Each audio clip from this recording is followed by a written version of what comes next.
Hello everyone, मैं हूं शिवाली और आप देख रहे हैं नॉलेज प्लस यूट्यूब चैनल। तो आज हम आपके लिए लेके आए हैं 12th क्लास में इंग्लिश प्रोज के अंतर्गत लेसन 7 जिसका नाम है द हेरिटेज ऑफ इंडिया। और आज हम डिस्कस करेंगे इसमें कुछ इंपॉर्टेंट शॉर्ट क्वेश्चंस और उनके आंसर्स के बारे में।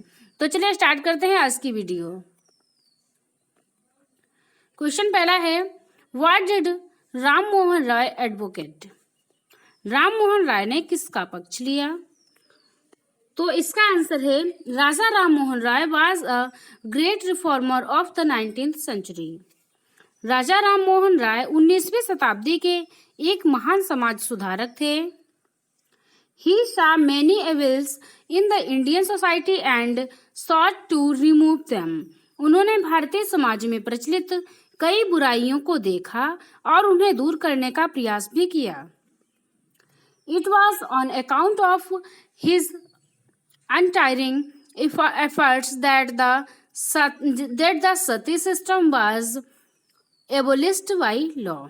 यह उन्हीं के अथक प्रयासों का परिणाम था कि सती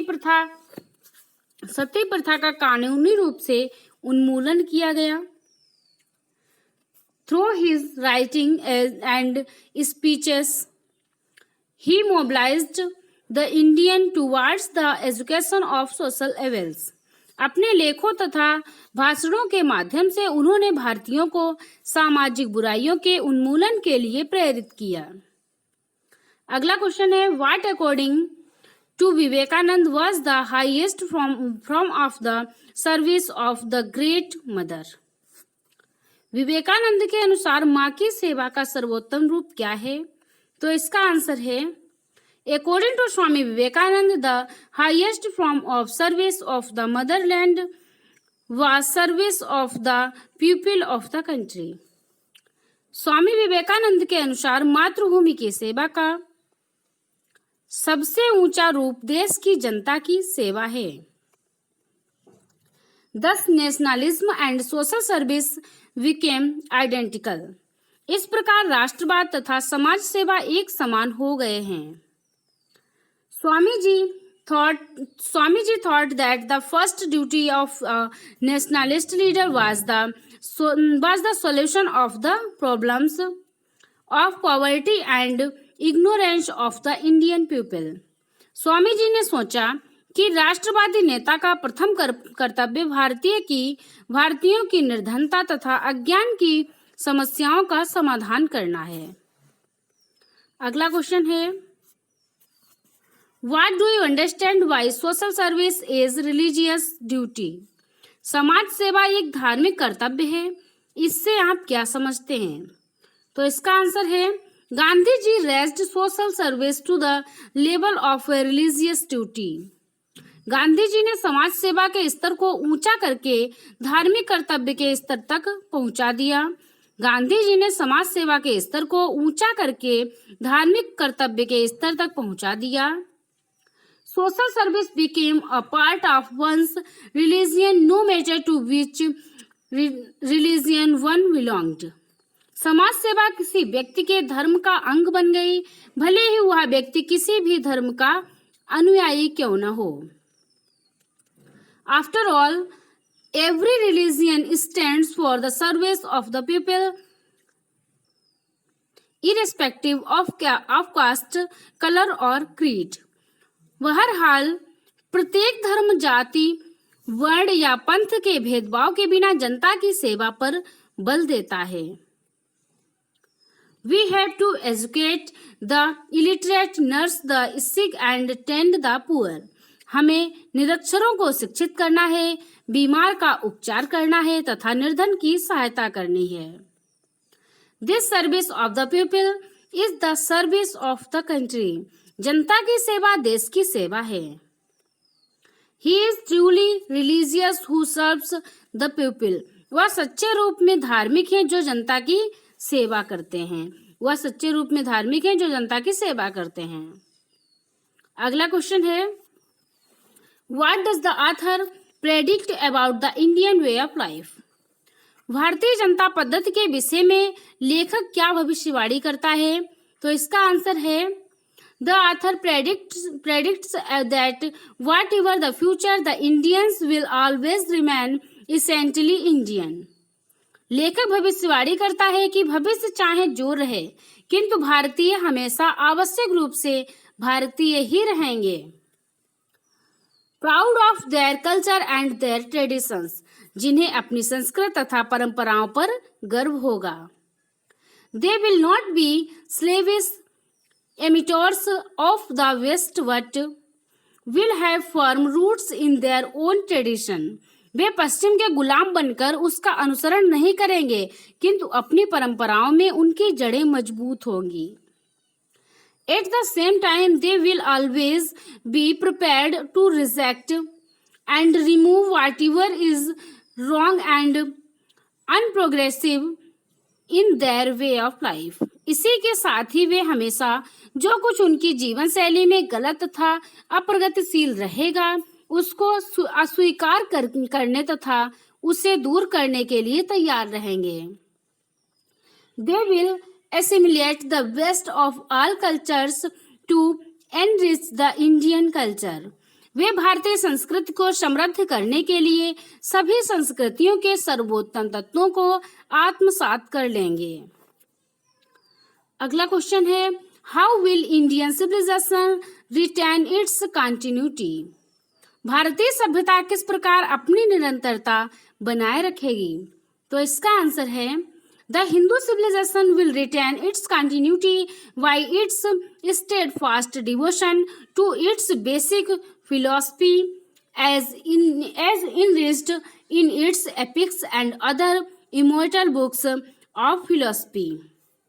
हिंदू सभ्यता अपने उस बुनियादी जीवन दर्शन के प्रति अगाध श्रद्धा रखते हुए अपनी निरंतरता को कायम रखेगी, जिसे महाकाव्यों और अन्य अमर ग्रंथों ने समृद्ध किया है.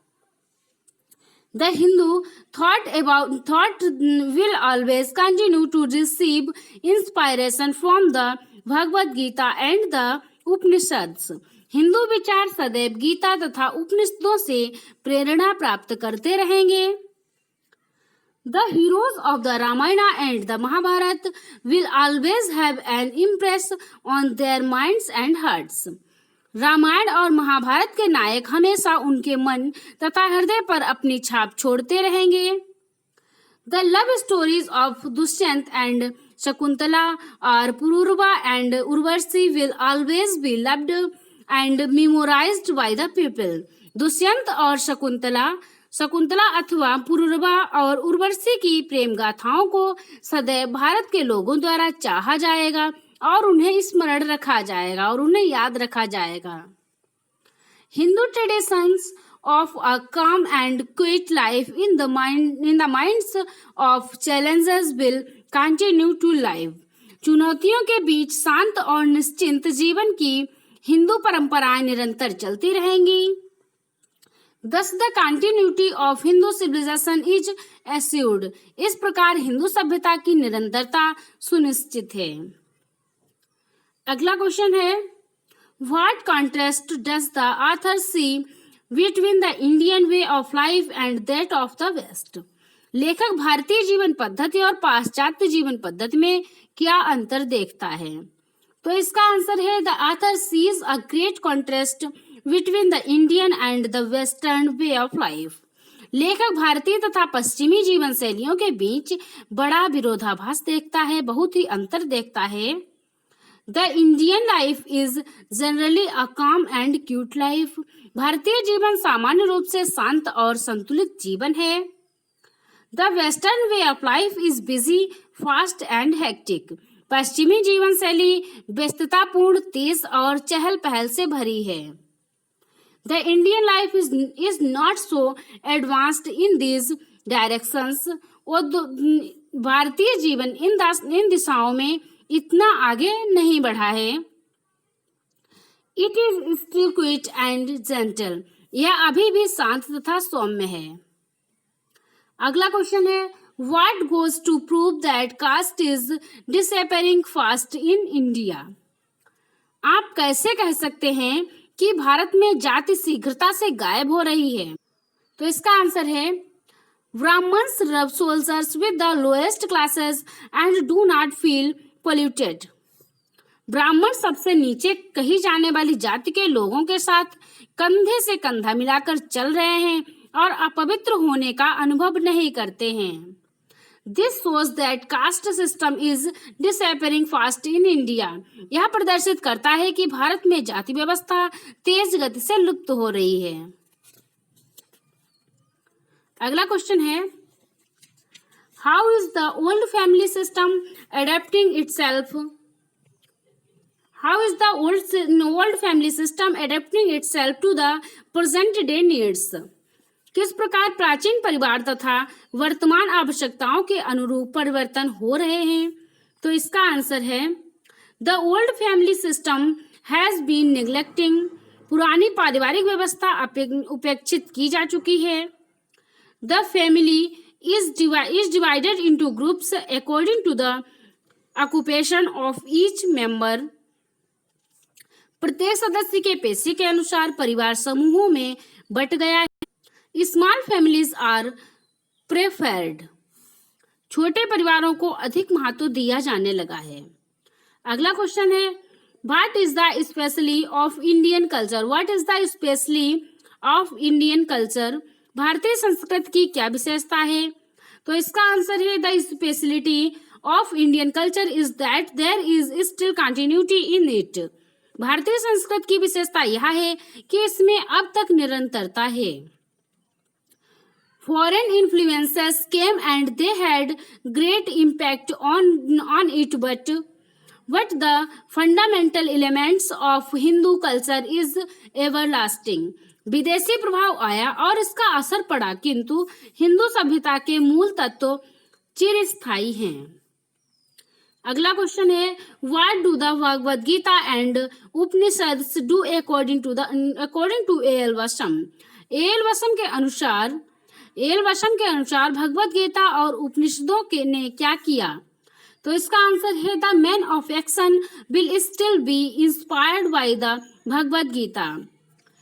कर्मयोगी कार्यशील व्यक्ति भगवद गीता से प्रेरित होते रहेंगे. The man of thought will receive inspiration from the Upanishads. और विचारशील व्यक्ति उपनिषदों से प्रेरणा प्राप्त करते रहेंगे. अगला क्वेश्चन है, what does the heritage of India consist of? भारतीय विरासत में क्या क्या है? तो इसका आंसर है the heritage of India consist of Hindu culture and its cultural traditions. Books like the Gita, the Upanishads, the Ramayana and the Mahabharata, love stories of ancient legends and peaceful life. भारतीय विरासत में हिंदू संस्कृति और उसकी सांस्कृतिक परंपराएं, गीता, उपनिषद, रामायण जैसी पुस्तकें, प्राचीन पौराणिक गाथाओं की प्रेम कहानियां तथा शांतिपूर्ण जीवन सम्मिलित है. तो यही थी आज की वीडियो. आई होप आपको वीडियो अच्छी लगी होगी और सब कुछ समझ में आया होगा. अगर आपके माइंड में इससे रिलेटेड कोई क्वेश्चन है तो आप हमें कमेंट में पूछ सकते हैं.